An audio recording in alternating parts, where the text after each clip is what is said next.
இன்றே டவுன்லோட் செய்து உங்கள் ஃபேவரட் ஷோக்களை என்ஜாய் பண்ணுங்க. சந்தோஷமா இருக்க வேண்டிய என் குழந்தை பருவத்தையே நாசமாக்கிட்டேன். அப்படி இருந்து எல்லாத்தையும் பொறுத்துக்கிட்டு நின்ன எனக்குன்னு ஒரு சின்ன உலகத்தை உருவாக்கிக்கிட்டு அதுல நிம்மதியா வாழ்ந்துகிட்டு இருக்கேன். அத உன்னால பொறுத்துக்க முடியல. பொறுத்துக்க முடியாம தானே 4 பேர் முன்னாடி தலை நிமிர்ந்து மரியாதையா வாழ்ந்துகிட்டு இருக்க என்ன அந்த 4 பேர் முன்னாடியே தலை குனிற மாதிரி பண்ணிட்ட.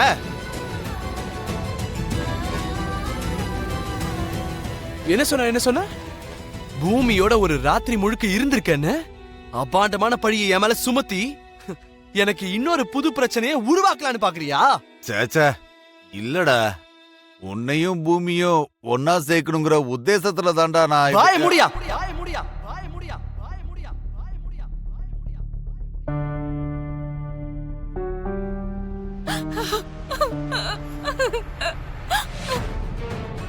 மரியாதையா வாய மூடு.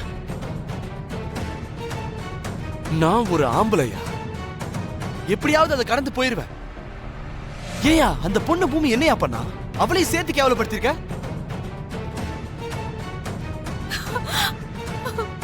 பூமி ஒரு வயசு பொண்ணுன்றதே மறந்துட்டியா மிஸ்டர் கிருஷ்ண பிரசாத்? நான் எதையும் மறக்கலடா. முதல்ல நான் சொல்றத நீ கொஞ்சம் முழுசா கேள. நீ வாயை திறக்காத.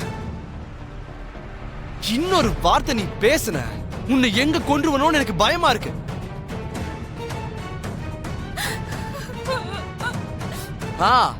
எங்க உன்னை கொண்டுட்டு ஜெயிலுக்கு கீழுக்கு போயிருவன்ற பயம்லாம் இல்ல. நீ செத்துட்டா எங்க அம்மா அங்க கஷ்டப்படுவாங்கன்ற பயம்தான். அவங்க தாலிதான் இன்னும் உன்னை உயிரோட வச்சுக்கிட்டு இருக்கு. கொஞ்சம் ஞாபகம் வச்சுக்கோ. கொன்னுடுறா. என் சாவுலதான் உனக்கு சந்தோஷம் கிடைக்குன்னா என்ன கொன்னுடு.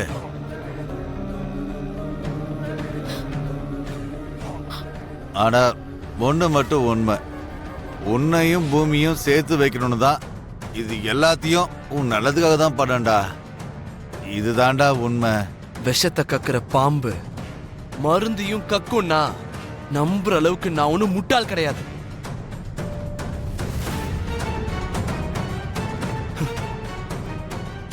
ஆமா, என்னையும் பூமியையும் சேர்த்து வைக்கிறதுக்கு நீ யாரியா? நாங்க ஆல்ரெடி சேர்ந்துட்டோம், மனசுக்குள்ள பரிமாறிக்கிட்டோம். நாளைக்கு எங்களுக்கு கல்யாணமும் நடந்தே தீரும். சரச்சந்திரா இருக்கிற வரைக்கும் அது நடக்காதுடா. ஏய், அந்த சரச்சந்திரா மட்டும் இல்ல, அவங்க தாத்தாவே இறங்கி வந்தாலும் என் சந்தோஷத்தை பார்க்க முடியாம நீயே வந்தாலும் எங்க கல்யாணம் நடந்தே தீரும். நடந்தே தீரும்.